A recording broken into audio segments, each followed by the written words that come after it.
Saat masih sekolah saya meminjam uang kepada teman saya. Teman saya memberikan uang sambil mengatakan tak perlu dikembalikan. Tapi saya berjanji untuk mengembalikan karena niat saya meminjam bukan meminta. Tapi sebelum sempat mengembalikan, teman saya sudah pindah sekeluarga ke luar negeri. Saya tak tahu keberadaan keluarganya lagi. Bagaimana saya harus lakukan, Pak Ustadz? Bismillahirrahmanirrahim. Assalamualaikum warahmatullahi wabarakatuh. Alhamdulillah wassalatu wassalamu ala sayyidina wa maulana Muhammad ibni Abdullah wa ala alihi wa sahbihi wa man tabi'ahu wa mawalah. Saat masih sekolah saya meminjam uang kepada teman saya. Teman saya memberikan uang sambil mengatakan tak perlu dikembalikan. Tapi saya berjanji untuk mengembalikan karena niat saya meminjam bukan meminta.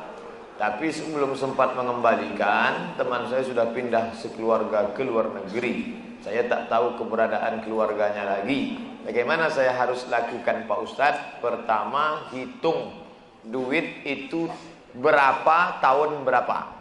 100.000 Pak Ustadz, tahun berapa? Tahun 80. 100.000 tahun 80 itu kira-kira berapa gram emas? Karena zaman Nabi mata uang itu dinar.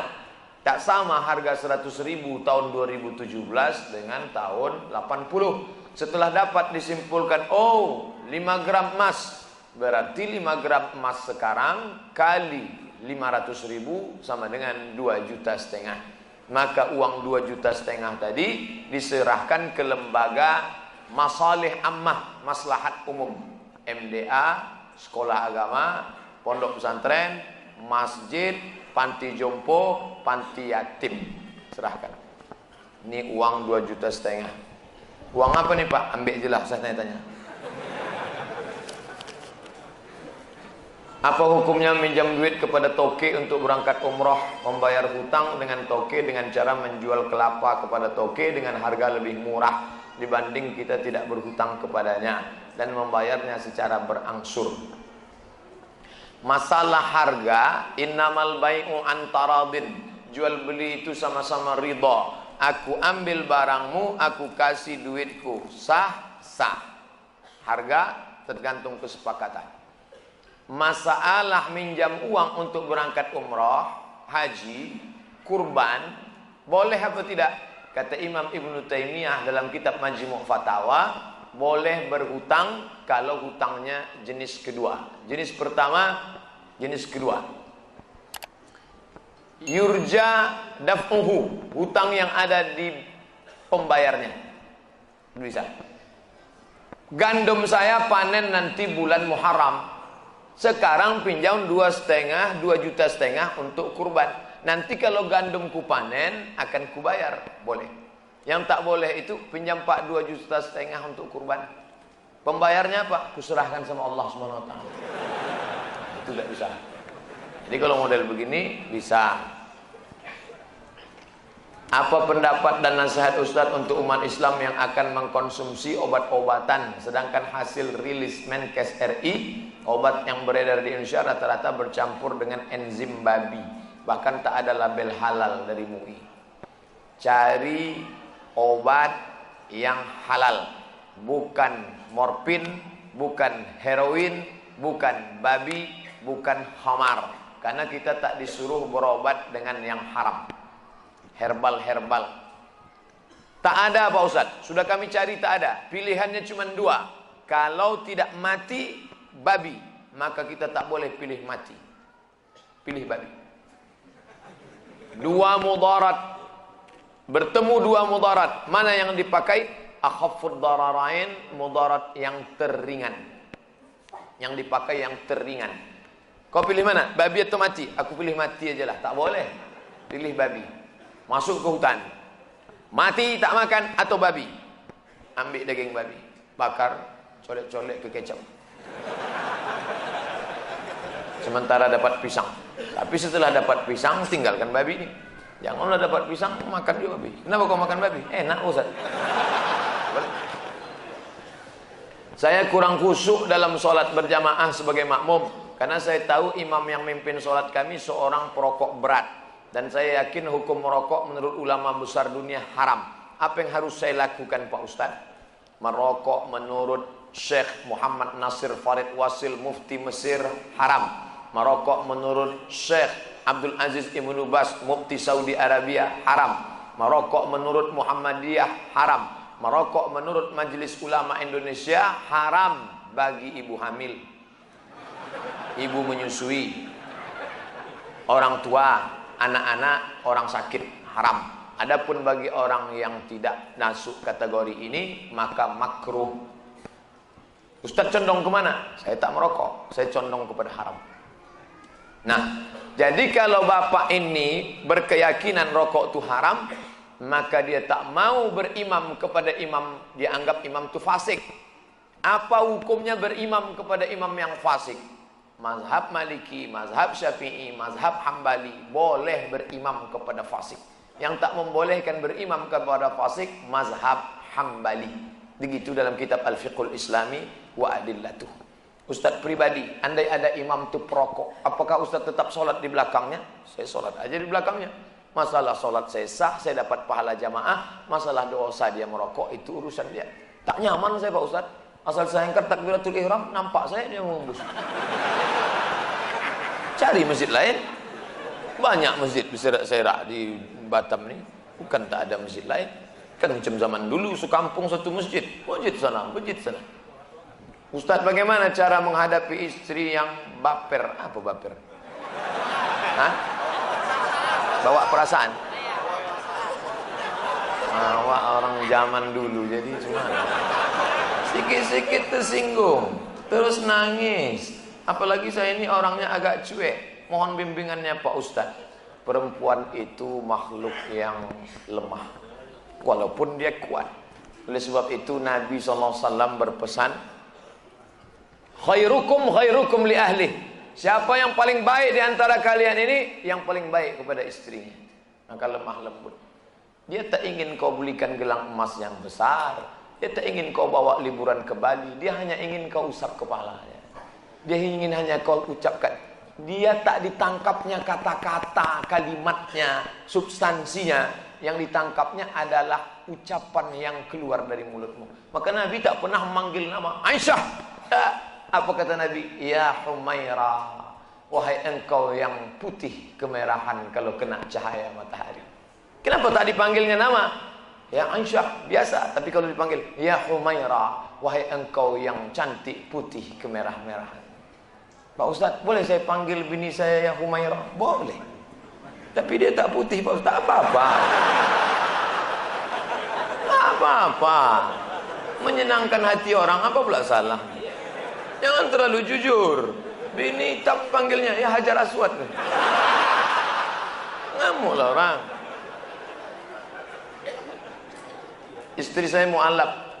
Dia kepingin sekali pakai hijab, tapi ibunya tak senang. Gimana Pak Ustaz? Sementara surga di bawah tapak kaki ibu. Ibu yang mana? Ibu yang taat kepada Allah, ibu yang taat kepada Rasul. Tapi kalau dia tidak taat pada Allah dan Rasul, la ta'ata li makhluqin, tidak ada ketaatan kepada makhluk kalau menyebabkan maksiat kepada Khalik. Kalau kau masuk Islam, aku tidak akan makan, kata emaknya, mengancam sahabat Nabi. Kalau kau masuk Islam, aku tak akan makan. Hari pertama dia tak makan, hari kedua dia tak makan, hari ketiga badannya lemas. Apa kata sahabat? Ya ummi, oh emakku, in kanat laki mi'atu nafsan, andai kau punya 100 nyawa, keluar nyawamu satu persatu, aku tak akan meninggalkan agama ini. Ucap juga mak ya. Jangankan 1 nyawamu mak, 100 nyawamu, keluar nyawamu satu persatu, aku tetap tak akan meninggalkan agama ini. Akhirnya hari ketiga tuh makan mak. Mop-mopan aja tuh. Saya sudah 1 tahun menikah, tapi belum diberi amanah keturunan. Amalan apa yang harus saya lakukan Pak Ustadz agar saya bisa cepat diberi amanah keturunan Allah Subhanahu wa ta'ala? Rabbi habli minas salihin. Doa siapa? Ibrahim alaihissalam. Berapa lama dia berdoa baru lahir Ismail? Nabi Ibrahim berumur 86 tahun baru lahir Ismail. Sulitkah bagi Allah membuat perempuan hamil? Innama amruhu idza arada syai'an ayyaqula lahu kun fayakun. Lalu kenapa Allah tunda? Allah hanya ingin melihat kau meneteskan air mata bermunajat di tengah malam. Ya Allah, husnuzon kepada Allah Subhanahu wa taala. Andai kau beri ya Allah, mudah-mudahan dia soleh. Andai tidak ya Allah, kau selamatkan aku dari anak nurhaka. Tak ada yang lebih hebat daripada ridha kepada Allah. Tapi tetap usaha. Banyak-banyak minum madu, kata kawan. Minum. Makan kurma mengkal. Makan. Buat jus toge. Buat. Untuk menguatkan. Apa saja kan? Selama halal. Tapi kalau kata dia minum kamput, jangan. Bagaimana sikap kita menghadapi teman yang taklid buta terhadap suatu tokoh yang sudah jelas-jelas melenceng dari sudut pandang Islam. Bahkan dia selalu menyudutkan ulama lain yang mengkritik tokoh pujaannya. Dalam kitab Al-Luma' karya Imam At-Tusi, Saraj At-Tusi, kitab tasawuf ditahqiq oleh Syekh Dr. Abdul Halim Mahmud. Ayo kita ke rumah wali Allah, kata si Syekh.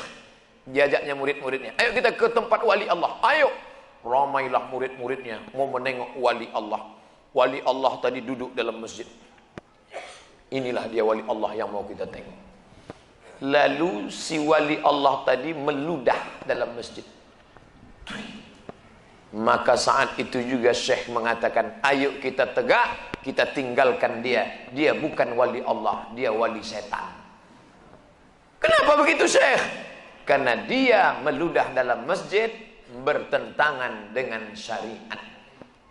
Idza ra'aitar rajul, kalau kau tengok ada orang yamshi 'alal ma', bisa berjalan di atas air, yatiru fil hawa, bisa terbang di atas awan, la taghtar, jangan kau tertipu karena setan bisa melakukan itu. Tapi pandanglah bagaimana istiqomahnya. Jangan terpukau karena dianggap wali Allah. Jangan terpukau karena dia adalah profesor, doktor, insinyur, kiai, haji, buya.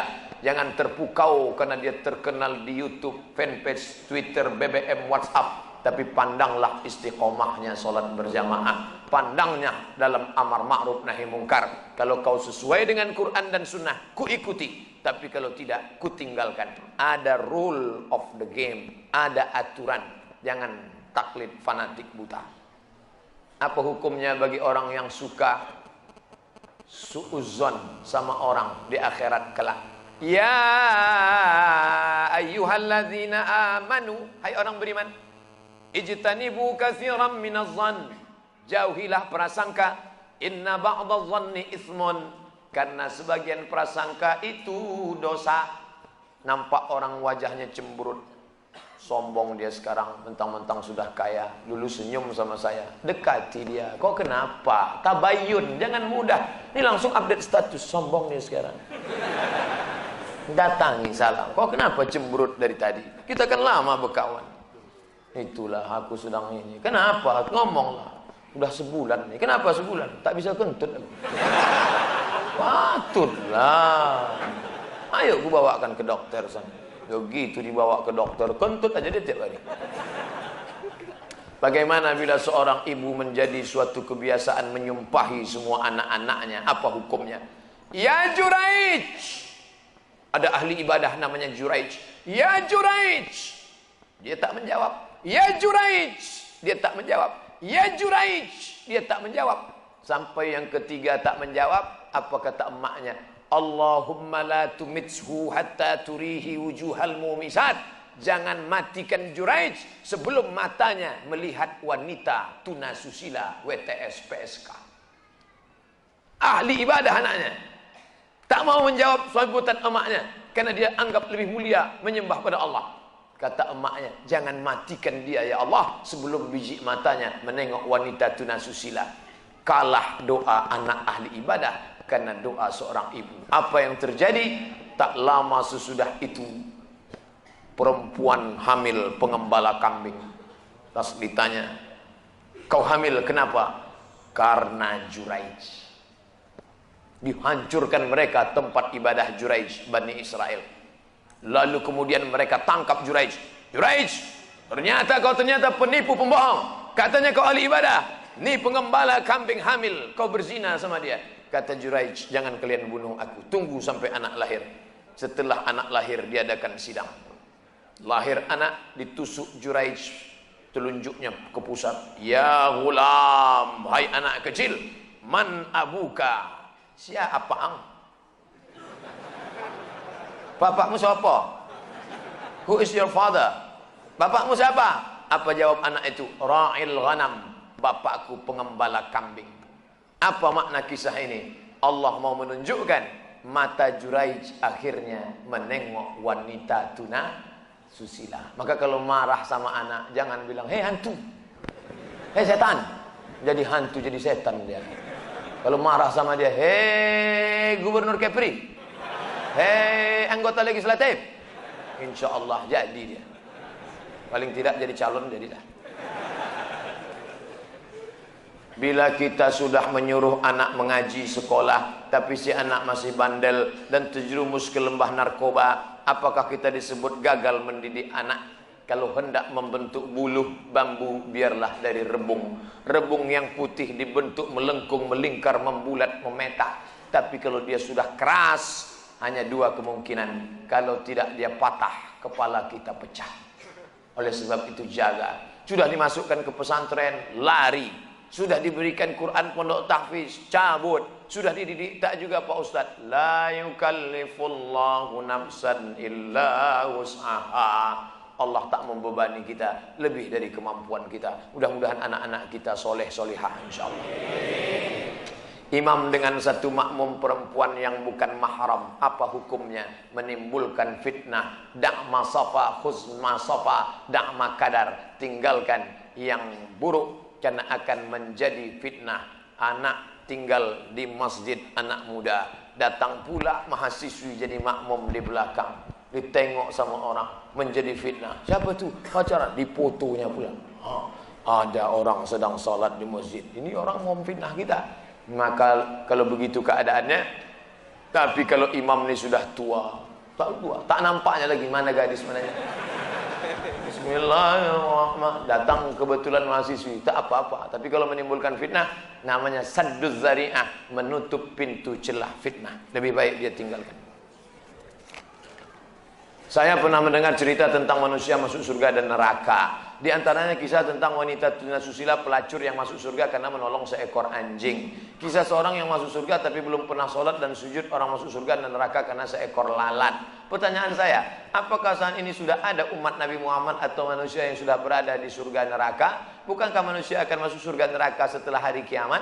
Kisah tentang seorang perempuan WTS membuka sepatunya, sepatu kulit, dimasukkannya ke dalam sumur, dituangkannya ke anjing yang menjulurkan lidah. Bukan umat Nabi Muhammad, tapi cerita tentang Bani Israel.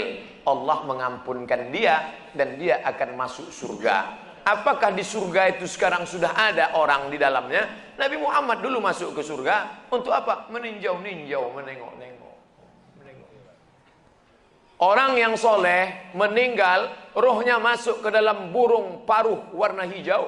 Burung itu terbang ke sana kemari. Buka kitab Ar-Ruh, ditulis oleh Imam Ibnu Qayyim Al-Jauziyah. Bapak, ibu, adik-adik, kalau mau baca kitab tentang surga, neraka, alam barzah, dua kitab. Pertama At-Tazkirah, Imam Al-Qurtubi. Ar-Ruh, Imam Ibnu Qayyim Al-Jauziyah. Ada orang-orang dibawa singgah ke surga jalan-jalan. Ini pemukiman, real estate, rumah mewah. Nanti akan ditempati 1 Januari 2018. Tapi sebelum itu orang boleh jalan-jalan, nengok, survei-survei dulu. Makanya orang mati syahid wajahnya senyum. Kenapa orang mati syahid wajah senyum? Karena sebelum nyawanya keluar, malaikat sudah mengepakkan sayapnya. Di situ nampaknya kau akan mati, kau tinggal di lorong blok C nomor 15. Senyum dia. Nah, ini kita sekarang jangankan tempat surga, parkir pun payah. Apa hukumnya jika saya sholat sambil menutup mata agar sholat saya menjadi lebih khusyuk? Apakah ini tak boleh Pak Ustadz? Sebab dulu saya pernah tanya hal ini pada dosen agama, katanya ini tak boleh. karena dianggap tak sopan pada Allah. Sementara jika mata saya terbuka, saya sulit untuk khusyuk. Adakah solusi untuk saya Pak Ustadz? Thanks. Ada gambar senyum. Titik 2. Sekarang saya mau menunjukkan beberapa riwayat sahabat Nabi itu solatnya pejam mata atau buka mata. Jangan jawab. Nabi jadi imam, sahabat di belakang. Ketika sedang solat, Nabi buka selopnya, sendalnya. Waktu itu Masjid Nabawi pasir. Nabi buka selopnya, semua sahabat yang ada di belakang membuka selop. Kira-kira sahabat di belakang pejam mata atau buka mata? Buka, karena kalau pejam mana dia tahu. Uqtulul aswadaini fi shalah, bunuhlah dua yang hitam ketika kau sedang solat. Allahu Akbar. Lewat dua yang hitam. Apa yang hitam itu? Kalajengking dengan ular. Bunuh. Kira-kira orang solat bisa ada dua yang hitam lewat, dia tahu matanya terbuka atau tertutup? Terbuka. Kalau tertutup, tiba-tiba udah tegak anaconda. Nah, terbuka. Jadi masalah solat terbuka atau tertutup, terbuka. Tapi ada saat tertentu kita mesti tutup. Saya pernah mengalami. Pas di depan saya pakai baju kaos, tertulis di belakangnya, hidup memang susah, jangan bikin susah. Asal saya buka, terbaca Pak.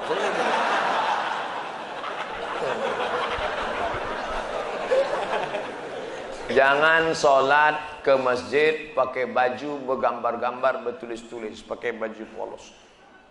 Gambar. Sudahlah hari Jumat, besok terlambat datang, datang ke tengah, tulis di belakang. Emang masalah buat lo?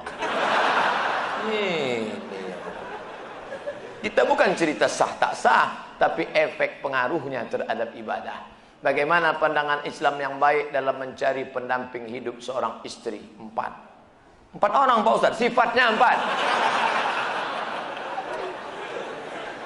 Tungkahul mar'atu li arba', perempuan dinikahi karena 4. Apa yang pertama? 5 liha, karena kaya. Kenapa kau nikahi dia?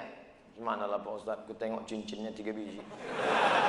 Kaya, tak salah. Wali hasabiha, kenapa kau nikahi dia? Keturunan Pak Ustaz, darah biru. Payah kemarin waktu cari donor darah, biru darah. Yang ketiga, wali jamaliha, karena cantiknya. Rambutnya bak mayang terurai, pipinya bak pauh dilayang, alisnya bak semut beriring, bibirnya bak delima merekah. So sweet. Walidiniha, karena agamanya. Fazfar bidzatiddin, pandangkan agamanya. Kau nikahi karena sukunya. Berapa banyak orang melanggar pantangan suku, dipecat dari suku. Kau nikahi dia karena kayanya, hartanya hilang melayang, kau tak suka lagi. Kau nikahi karena bentuk rupa, perempuan bagaikan bunga, kuntum mekar, setelah itu layu, semuanya layu, dia akan berubah. Nikahilah karena agamanya. Ustadz Somad, ya, saya mahasiswa Ustadz dulu, ya, bisa, saya udah tamat kuliah Pak Ustadz, mantap, udah kerja Pak Ustadz, alhamdulillah, belum nikah Pak Ustadz, nauzubillah. Bisa Ustadz carikan yang ada 4-4-nya Pak Ustadz. Kalau ada 4-4-nya ngapain untuk ente? Man talaba akhan bila aibin baqiya bila akhin. Siapa mencari kawan yang tak bercacat, seumur hidup tak akan berkawan. Menikah bukan mencari kesempurnaan, menikah menutupi segala kekurangan. Semenit setelah akad, mulailah kau nampak segala kekurangannya. Kurang cantik, kurang tinggi, kurang putih, kurang mancung, kurang. Maka setelah nikah, kau tutupilah segala kekurangannya. Setelah dapat, inilah dunia akhirat Pak Ustaz. Jangan lagi matamu liar kemana-mana. Kalau laki-laki sudah menikah, nampaknya perempuan cantik di jalan, pulanglah ke rumah. Apa yang ada pada perempuan di jalan itu, ada juga di rumah. Walaupun bentuknya agak lain sedikit. Bagaimana Ustadz menjaga kesehatan begitu jadwal padat? Tadi masuk WA ke sahabat kita, apa kata dia? Kalaulah Ustadz Somad itu made in Jepang, sudah lama rontok. Lalu apa yang Ustadz minum, apa yang Ustadz makan? Semuanya doa jamaah. Cobalah tengok di YouTube, di Twitter, di Facebook, di BBM, doa jamaah, amin, amin, amin, amin, amin. Semoga Ustaz sehat, semoga Ustaz istiqomah, semoga doa menumpang tuah pada doa, mulut-mulut, tangan-tangan yang soleh. Mudah-mudahan kita bersatu dalam kebaikan insyaallah. Berapa takbir Idul Fitri Pak Ustaz? Berapa hari? Dari mulai tenggelam matahari sore, petang, malam takbir sampai sore tanggal 13, 10, 11, 12, 13. Allahu Akbar, Allahu Akbar, Allahu Akbar. La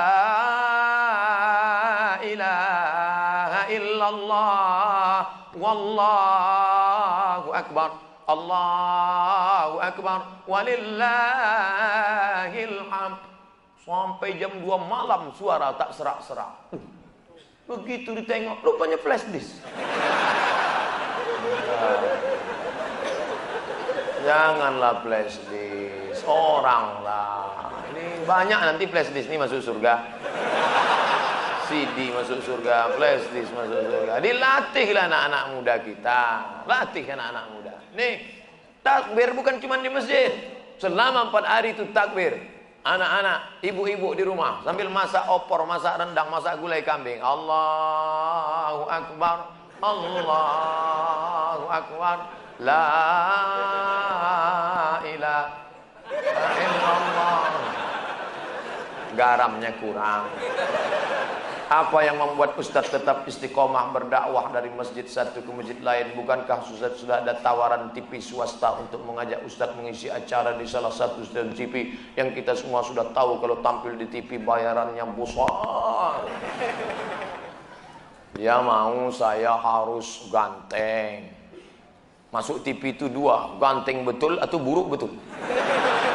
Saya pula kan tidak pala buruk, tapi ganteng pun tidak juga. Pakaian itu harus begini, harus begitu. Nah, itu yang tak bisa. Tapi yang paling berat ini jadwal. Jadwal harus gini. Saya tak bisa jadwal. Saya sudah penuh sampai 2018 Idul Fitri. Saya sudah. Nah, nanti setelah itu barulah kita masuk ke TV-TV. Kok muat? Apakah memang ada hadis yang mengatakan tidak kujamin umatku 14 abad akan datang? Seandainya hadis ini memang ada, apa yang tidak dijamin? Sapaannya atau ibadahnya? Mohon pencerahan. Tak ada. Nabi jangan berkecil hati hidup zaman sekarang. Apa kata Nabi SAW? Al-ibadatu fil haraji kahijratin ilayya. Siapa yang tetap istiqamah beribadah padahal waktu itu banyak fitnah-fitnah, sama macam berhijrah bersama Nabi Muhammad sallallahu alaihi wasallam. Jadi jangan mengutuk nasib. Mengapa aku hidup di abad sekarang ini? Kenapa tak hidup zaman Abu Bakar, Umar, Utsman, Ali? Kalau mental model ini, hidup zaman dulu pun jadi Abu Jahal, Abu Lahab. Jangan berduka. Anak-anak muda, kalian yang banyak godaan, justru hebat. Ini anak-anak muda yang datang malam ini luar biasa.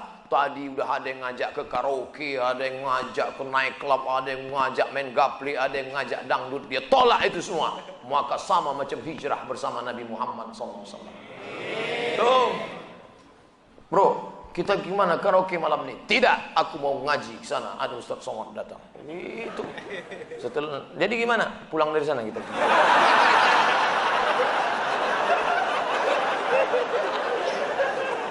Ada suatu hadis yang mengatakan bahwa menikah itu adalah sunnahku. Barang siapa yang tak mengikut sunnahku maka dia bukan umatku. Bagaimana dengan Imam Syafi'i? Karena dalam buku autobiografi Imam Syafi'i mengatakan beliau tak nikah. Imam Syafi'i menikah. Dari mana Ustaz tahu Imam Syafi'i menikah? Bacalah biografinya. Yang tak menikah itu Imam Nawawi. Betul, ada imam dalam mazhab Syafi'i, Imam Nawawi.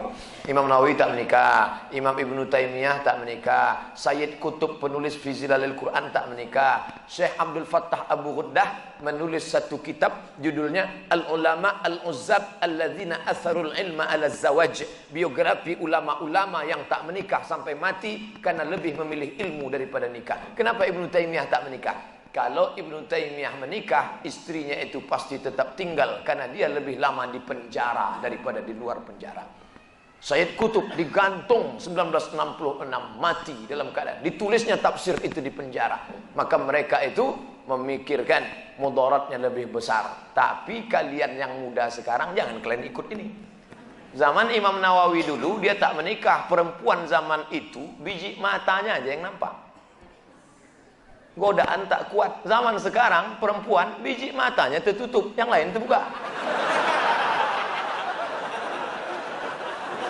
Jangan, jadi berubah zaman. Jangan kan, oh, aku mau ikut Imam Nawawi aja. Tak bisa, lain. Lain, tak bisa. Godaan luar biasa. Ini saya mau pulang, nih godaan yang paling terberat nanti jumpa pramugari lah. Besok habis sholat Jumat mau pulang. Sudah jelas pakai peci, pakai baju koko, pasang muka seram waktu lewat. Tetap ditegurnya. Nomor berapa? La ilaha illallah. Udah dapat nomor kursi duduk saya. Sengaja tak ada senyum-senyum. Tetap dia datang. Bapak seatbeltnya udah dipasang. Astagfirullahaladzim. Ramah betul lah dia. Silap pula lama-lama. Apakah hukum dalam Islam bila seorang ayah tiri memisahkan atau memutus tali silaturahim seorang anak kandung dan ibu kandungnya? Berdosakah jika seorang istri apa hukum memutus tali silaturahim? La yadkhulul jannah, tak masuk surga. Qati'ur rahim, orang yang memutus tali silaturahim. Ayah tiri dipisahkannya, nikah dia dengan perempuan, lalu dia tak suka sama anak ini, aku suka sama engkau, anak mau pergi sana, memutus tali silaturahim. Kalian yang ada niat nikah sama janda, terimalah janda sepaket. Jangan mau dia saja, anaknya tak mau.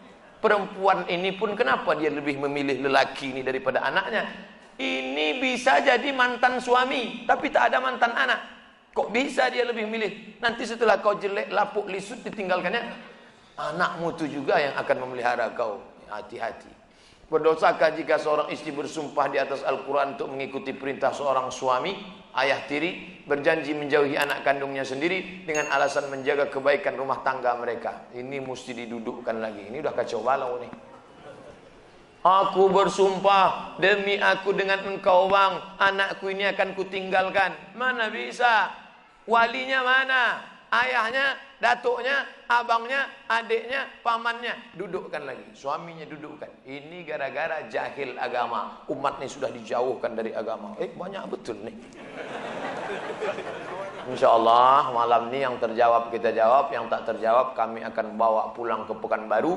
Semua yang dari mulai Bintan sampai Daik Lingga sampai itu, semua nanti akan kami satukan menjadi satu video, judulnya Oleh-oleh dari Kepri.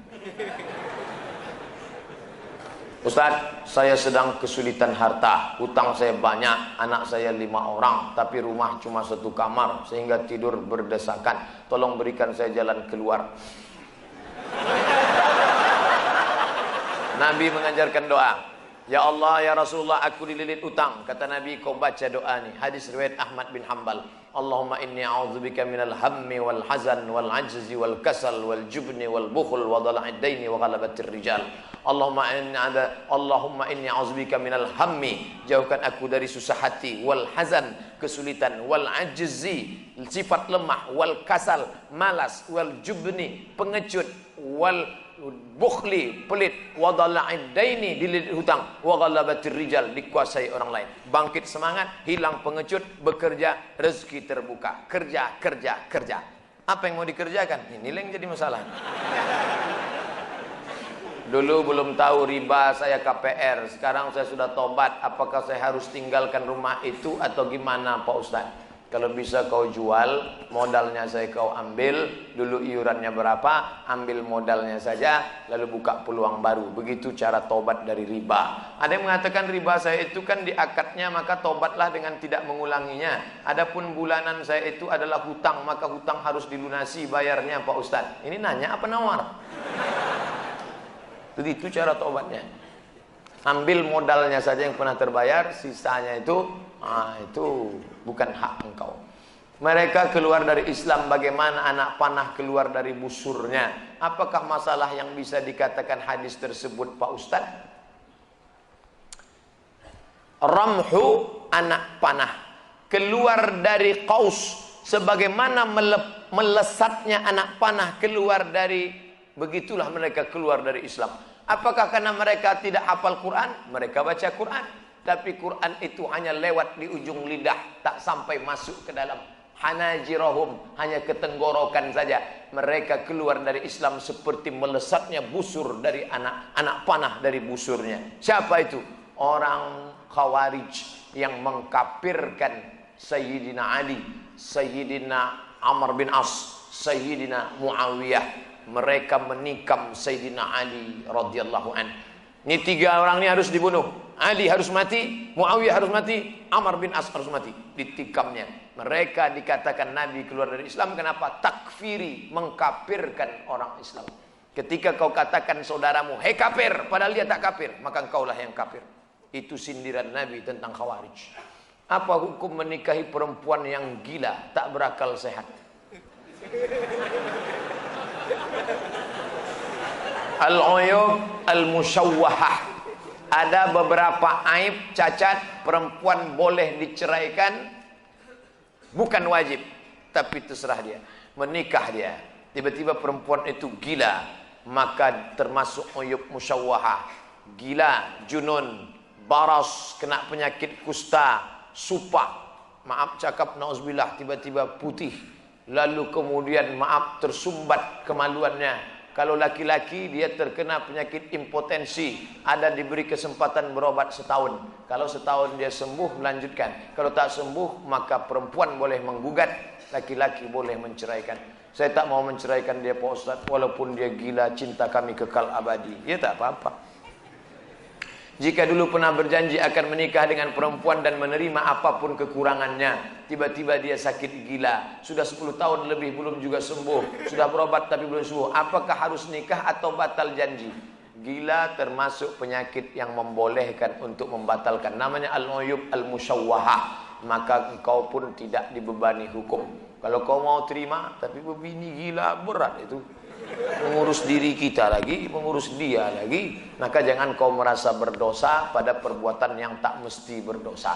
Jangan merasa berpahala pada perbuatan yang tak mestinya berpahala. Kau tak berdosa karena ini termasuk uyub musyawwahah, cacat yang boleh melepaskannya. Maka dia gila, ya tak apa-apa, tak jadi. Atau sudah menikah, kau ceraikan. Pak Ustadz, saya mau tanya, bagaimana caranya menyembuhkan kakak saya yang dikerjain orang ke dukun? Mohon doa kakak saya, bawa ke ruqyah syar'iyah. Sebelum dibawa ke ruqyah sendiri. Bacakan Al-Fatihah, Qul huwallah 3 kali, Qul a'udzu falaq sekali, Qul a'udzu nas sekali, pangkal Al-Baqarah 5 ayat sampai wa ulaika humul muflihun, ayat kursi ujung Al-Baqarah 7. Saya ulang sekali. Fatihah sekali, Qul huwallah 3 kali, Qul falaq sekali, An-Nas sekali, pangkal Al-Baqarah 5 ayat sampai walaikum muflihun, ayat kursi ujung Al-Baqarah lillahi ma fis samawati. Sebelum tidur malam baca ke tapak tangan, usapkan ke kepala. Itu sunnah dibuat Nabi SAW. Lalu kemudian selepas salat ba'da asar, mau tenggelam matahari, terbit matahari ba'da subuh, dibacakan ke ember besar, tiupkan, dimandikan. Setiap hari mandi. Air yang sudah dibacakan tadi tak boleh pakai untuk cebok. Bacakan ke air. Yang 7 tadi bacakan, dihembuskan ke air. Setelah itu diminum.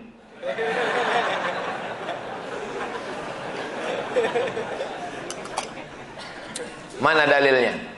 Buka buku 37 masalah populer. Datang sahabat Nabi melapor, ya Rasulullah, ya ada orang kena sihir gila. Lalu kubacakan Al-Fatihah, kukulum air liurku. Setelah banyak kuludahi, sehat dia ya Rasulullah. Nah, itu dalil tentang ruqyah. Pak Ustadz, saya mau bertanya, bagaimana cara ampuh melamar anak orang supaya luluh hatinya?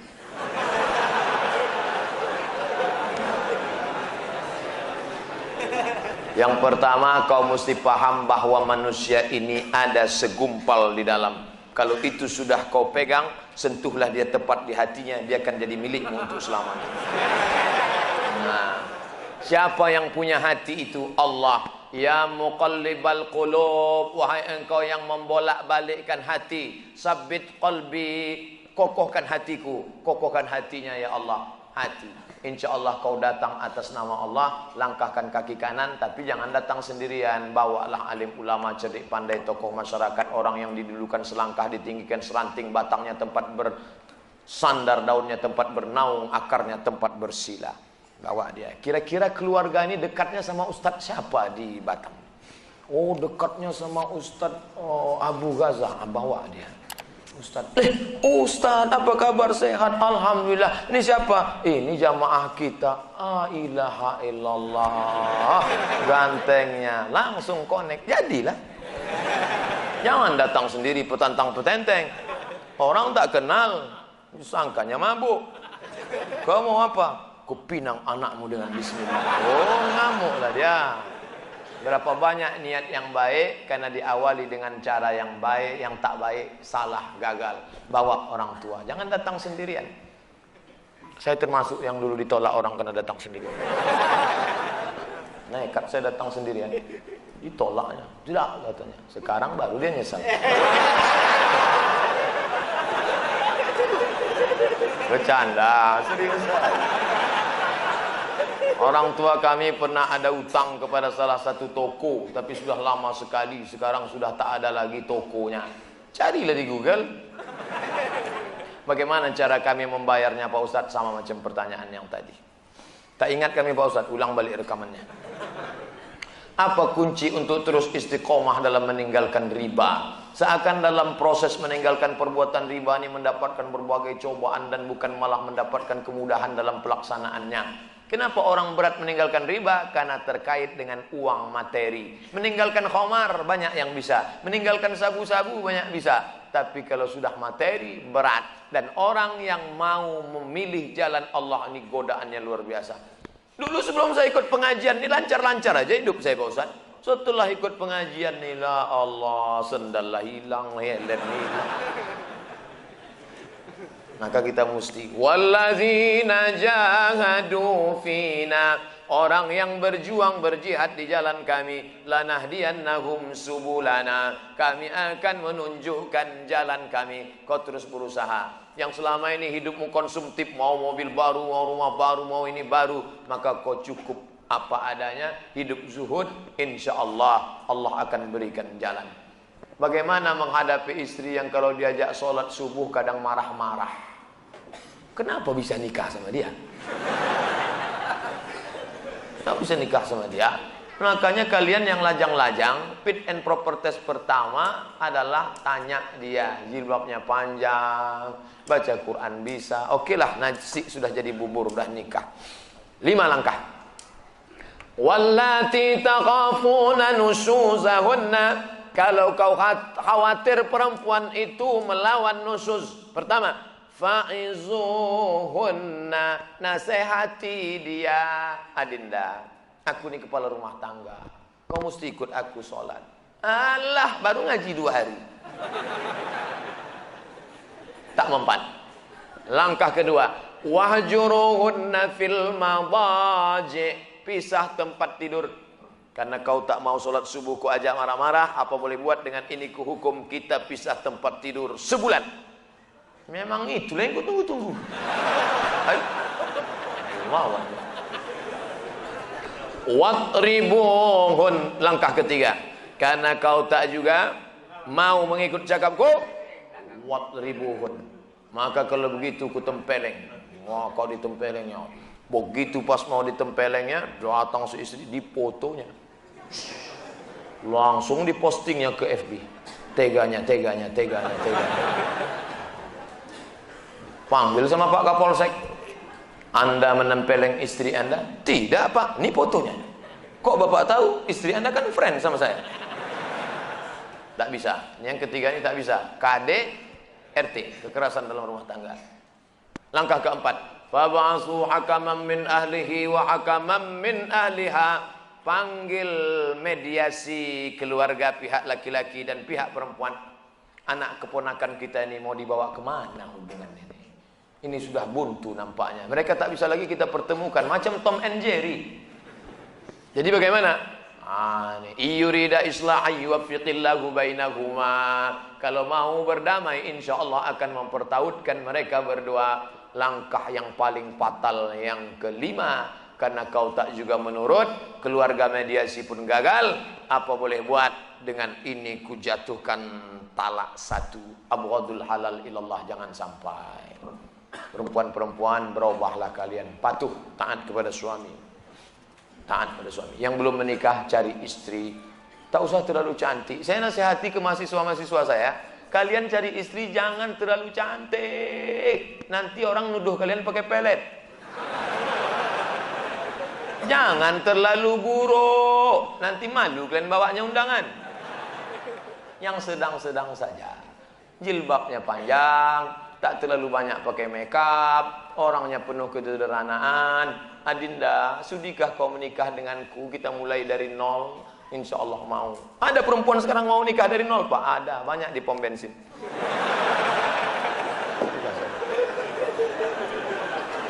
Apa hukumnya kawan kita dilamar seorang wanita, sedangkan wanita itu tahu kita sudah beristri? Oh, salah baca atau gimana? Saya baca sekali lagi.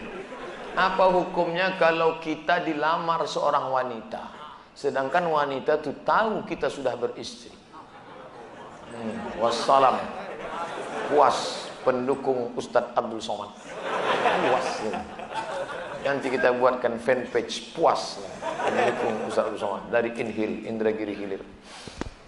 Kalau ada perempuan mengirim kita pesan message FB segala macam, Ustadz mau dong jadi imamku dunia akhirat. Aku sudah punya makmum. Makmum kan makin banyak jamaahnya makin bagus.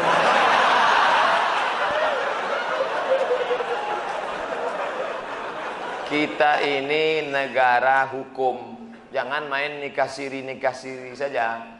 Ada diatur dalam kompilasi hukum Islam Indonesia, siapa yang mau poligami maka harus izin dari istri pertama. Adinda, sudikah engkau masuk surga dengan cara secepat kilat? Mau. Kau berbagi kebahagiaan dengan orang lain. Caranya bang, kau bagilah lakimu ini kepada yang lain. Tadi buatnya lah, saya yang bertandang tangan di bawah ini dengan ini setuju bahwa suami saya menikah dengan setuju. Lalu dibawalah ke kantor pengadilan, disahkan oleh hakim. Nanti hakim mengadakan sidang, lalu dia tanya, apakah ibu setuju suami ibu menikah lagi? Setuju Pak Hakim. Gitu prosesnya, jangan main siri-siri aja. Ini diam, tiba-tiba siri berkelahi pecah. Itu sama orang menghilangkan bau jengkol dimakannya petai. Muncul masalah-masalah baru. Hilangkan masalah, jangan membuat masalah. Hilangkan masalah, mengatasi masalah tanpa masalah. Pegadaian syariah. Saya sudah sering mendengar ceramah Pak Ustadz di YouTube, sangat senang dengar ceramahnya. Jadi biasanya ujung-ujungnya tak enak nih. Saya mau bertanya, bagaimana mendidik istri supaya dia mau rajin sholat? Udah terjawab tadi. Sholat subuh susah betul dibangunkan Pak Ustadz. Sudah 2 istri yang payah sholat subuh. Pertanyaan kedua, ada teman kredit di bank, angsurannya sangat mahal. Jadi dia pindah ke bank yang baru, uang burat terus ke bank yang lama. Apa itu termasuk riba Pak Ustadz? Riba. Pinjam duit ke duit, pinjam 10 juta, bayar 12 juta, riba. Berhenti dari riba. Apa hukumnya mengurban untuk orang tua kita sedangkan kita belum akikah diri sendiri? Akikah diri saya itu tanggung jawab ayah saya dulu terhadap diri saya, bukan tanggung jawab saya. Kalau sekarang saya punya duit, apa yang saya lakukan? Kurban. Pergi ke masjid, ini 2,5 juta untuk kurban. Setelah nanti hari raya kurban, ternyata rezeki melimpah dibalas Allah. Ada duit untuk beli kambing, silakan akikah. Boleh mengakikahkan diri sendiri. Tapi bagi yang sudah 40 tahun, 30 tahun, akikah saja. Jangan minta ayun pakai marhaban. Sudah 40 tahun minta ayun marhaban. Ayanun. Rol aini rol aini. Awak sangka yang diayun cucu. Rupanya nenek itu duduk dalam. Apa hukumnya bagi orang yang tak sholat Jumat tapi dia masih mengerjakan sholat zuhur seperti hari biasanya? Sahkah sholatnya? Man tarakal jumu'ata, siapa yang meninggalkan sholat Jumat salasa maratin tahawunan, tanpa ada uzur syar'i, disengajanya, taba'allahu ala qalbih, Allah mengunci pintu hatinya. Hukuman yang diberikan Allah, terkunci pintu hati. Khatamallahu ala qulubihim wa ala sam'ihim wa ala absarihim. Hati terkunci, telinga tersumbat, mata tertutup. Summum bukmun umyum fahum la yaqilun. Kenapa? Gara-gara menyepelekan sholat Jumat. Cepat-cepat datang. Besok hari Jumat, cepat datang. Ini saya tengok anak-anak muda di luar masjid sampai merokok. Kalian kenapa tak masuk? Masih khutbah Ustaz. La ilaha illallah. Tujuan sholat Jumat itu kan mendengar khutbah. Tujuan sholat Jumat itu mendengar khutbah, bukan cuma 2 rakaat itu. Cepat datang masuk ke dalam. Alhamdulillah Pak Ustaz, saya selama khutbah tadi saya masuk di dalam, tak ada saya ngomong sepatah pun. Kenapa? Tertidur. Begitu khotib, innallaha ya'muru bil adli wal ihsan. Cepat kali katanya. Ini anak muda tak betul.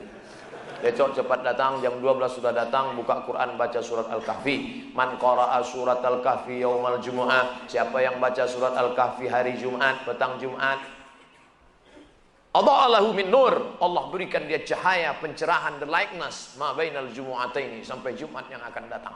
Kenapa kita bisa menengok ada orang, ada bapak, ada ibu, ada tiang, bisa kita bedakan mana muda, mana tua? Karena ada cahaya. Cahaya itulah yang diberikan Allah. Baca surat Al-Kahfi malam Jumat. Apakah sholat kita sah apabila menjadi makmum dari imam yang kita sendiri ragu-ragu dengan imam tersebut? Pada saat sholat Jumat kita ketahui imam tersebut tertidur dan kemudian dia menjadi imam. Bagaimana menurut Pak Ustadz? Kalau tertidurnya duduk, tak bergeser, tak bersandar, tak bertumpu, maaf cakap, pantatnya menempel ke lantai, maka wuduknya tak batal, walaupun air liurnya keluar. Tapi kalau dia sudah bersandar ke sini, maka batal wuduknya. Kalau nampak dia batal wuduknya, kita kasih tahu, Pak, Bapak batal wuduk, tak usah sholat, pergi. Adapun dia tak mendengar khutbah Jumat, fala jum'atalah, tiada Jumat baginya. Tiada Jumat di situ maksudnya tak sempurna. Oleh sebab itu maka tengok duduknya bagaimana. Alhamdulillah Pak Ustaz duduknya dari tadi tak bergeser, sah sholat Jumatnya. Saya mau tanya, apakah ngerokok itu haram? Sudah terjawab.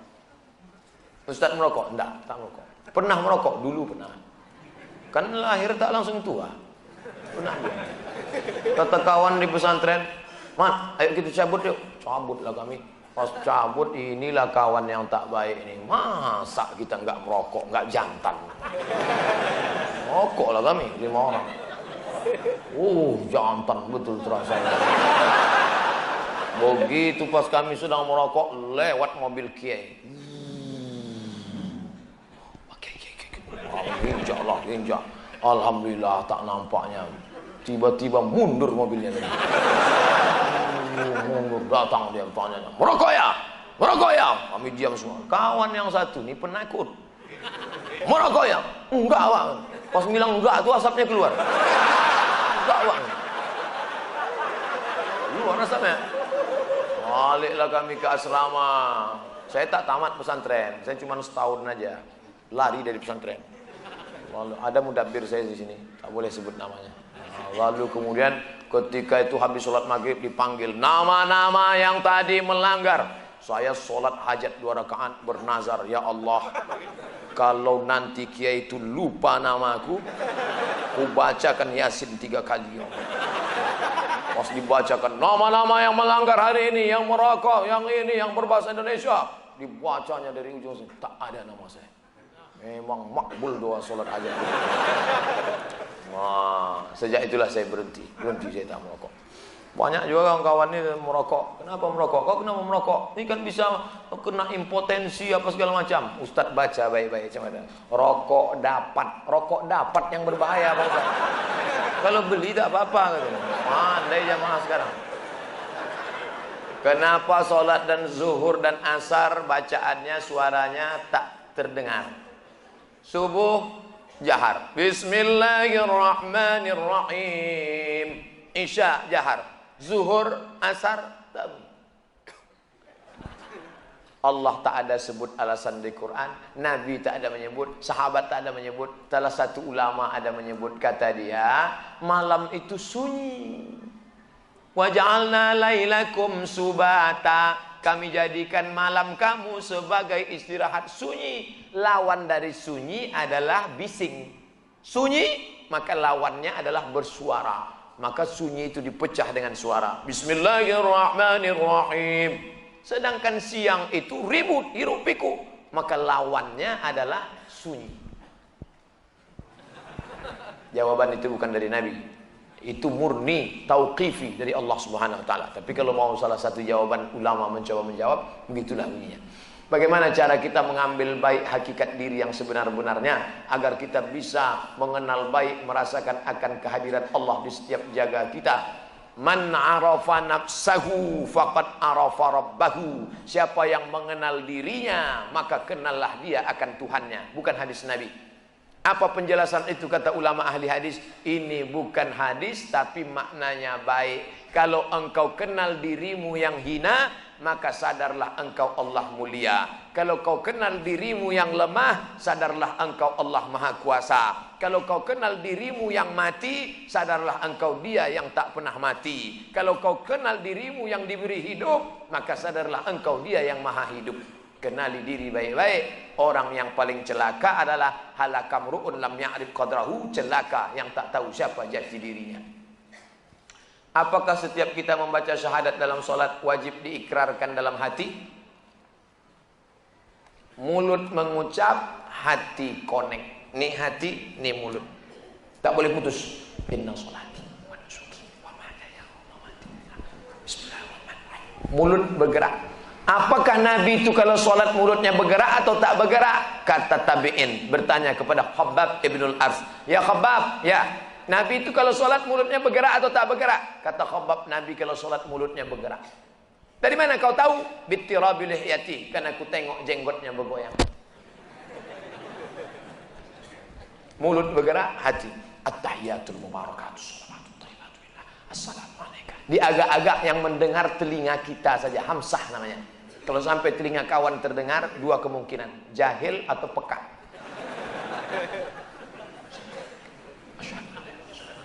Begitu dia. Mulut menyebut, hati konek. Bolehkah berkurban di tempat lain? Misalnya di kampung karena lebih murah, sedangkan kita berkurban di Batam harga hewan mahal, uang nggak cukup. Tidak boleh membawa hewan kurban lebih dari jarak qashar sholat. Jarak qashar sholat itu berapa? 89 km. Begitu dalam fikih. Kenapa kurban di Arab Saudi bisa dibawa ke Djibouti, dibawa ke Mogadishu Somalia, dibawa ke Afrika? Kenapa? Ternyata kalau sudah tercukupi ring satu, boleh dibawa ke ring dua. Nah, Batam di agak-agak. Menurut kami Batam ini sudah dapat semua Pak Ustadz, 2 kilo, maka boleh dibawa. Makanya ustadz-ustadz yang menjadi pengajar di Malaysia, ada dibawanya ke Riau. Orang Melayu yang ada di Singapura, ada berkurban ke Batam, boleh dibawa. Termasuklah saya, nanti hari Senin, Selasa, Rabu, Kamis, 4 hari akan membawa kurban-kurban yang ada dari Pekanbaru, bahkan dari saudara-saudara kita yang sedang kerja di Hong Kong yang mengirimkan kambingnya, akan kami bawa ke pedalaman suku Terasing Talang Mama. Insya Allah 4 hari kami dalam hutan nanti, Senin, Selasa, Rabu, Kamis, bawa kambing. Pokoknya keluar dari situ bawa kambing lah. Bolehkah berbicara saat tawaf? Boleh, tapi yang tak batal. Berbicara saat tawaf tak batal, tapi jangan asik bercakap aja selama tawaf. Hajar Aswad, rukun Syami, rukun Iraqi, rukun Yamani. Dari Hajar Aswad apa yang dibaca? Subhanallah walhamdulillah wala ilaha illallah wallahu akbar. Subhanallah walhamdulillah wala ilaha illallah wallahu akbar. Subhanallah walhamdulillah wala ilaha illallah akbar. Dari rukun Yamani ke Hajar Aswad doanya berubah. Rabbana atina fid dunya hasanah wa fil akhirati hasanah wa qina azabannar. Rabbana atina fid dunya hasanah sampai ke sini. Saya Pak Ustadz baca putaran 1, putaran 2, putaran 3, berputar-putar kepala saya. Kenapa kau belum bayar? ONH saya belum hafal bacaannya. Tidak ada rukun qauli dalam haji. Andai tak hafal tak apa-apa. Andai ada orang haji itu diam saja mulutnya.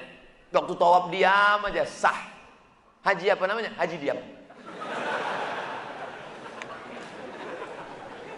Bagaimana pembagian waris jika suami meninggal? Harta yang dimiliki suami diperoleh sebelum menikah dengan istri. Sementara saudara-saudara dari suami juga minta bagian warisan.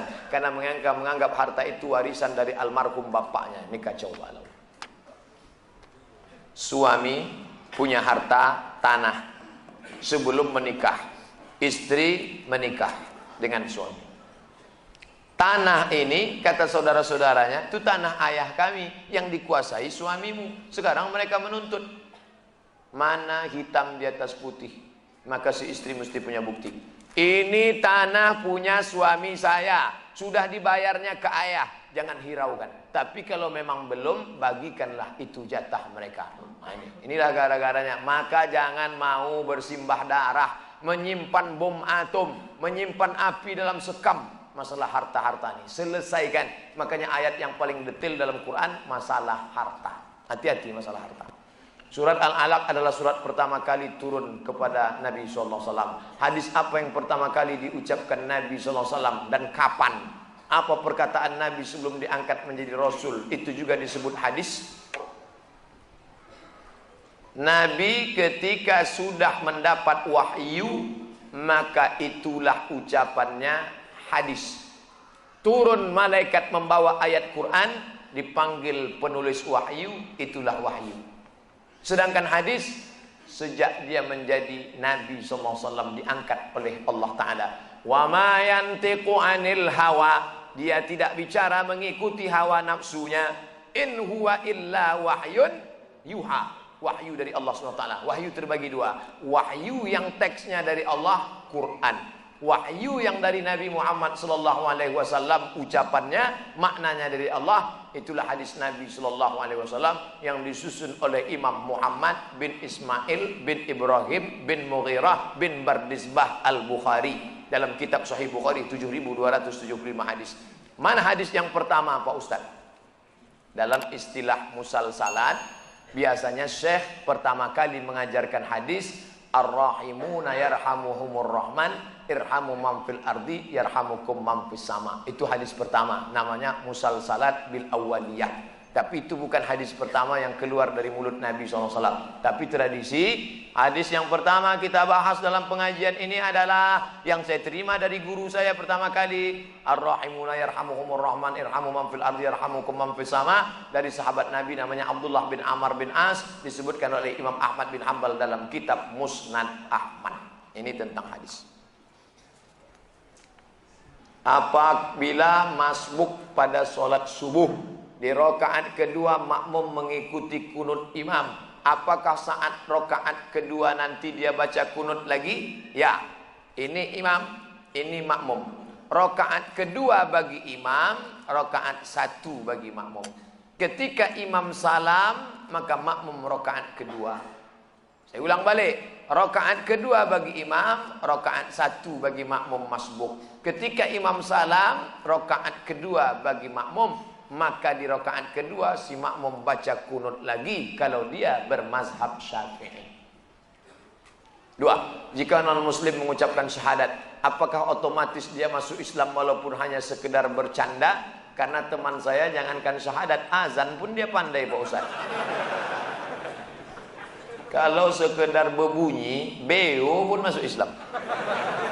Asyhadu Allah, asyhadu Allah, asyhadu Allah, asyhadu Allah. Oleh sebab itu maka apa itu iman? Tiga. Apa itu iman? Tiga. At-tasdiqu bil qalbi, dinyatakan dengan lidah. Al-iqraru bil lisani, at-tasdiqu bil qalbi, dibenarkan hati. Al-iqraru bil lisani, dinyatakan dengan lidah. Wal amalu bil arkani, dilaksanakan dengan anggota tubuh. Makanya masuk Islam diisytiharkan di masjid, diumumkan. Apakah Anda masuk Islam ini ada paksaan? Tidak Pak. Apakah Anda serius atau main-main? Tidak Pak. Apakah masuk Islam karena hanya mau nikah sama anak orang Islam? Tidak Pak. Ente dipersaksikan orang banyak? Iya Pak. Jadi serius, jangan asik main-main saja. Di Batam banyak pedagang barang bekas yang membeli barang dari Singapura dengan cara borongan karungan seperti beli kucing dalam karung. Kadang bagus, kadang jelek. Apakah ini termasuk gharar, Pak Ustadz? Gharar. Kita tak boleh membeli yang tidak ada kepastian. Gharar. Kita insya Allah sampai pukul 9. Jangan lupa subscribe, like, and share.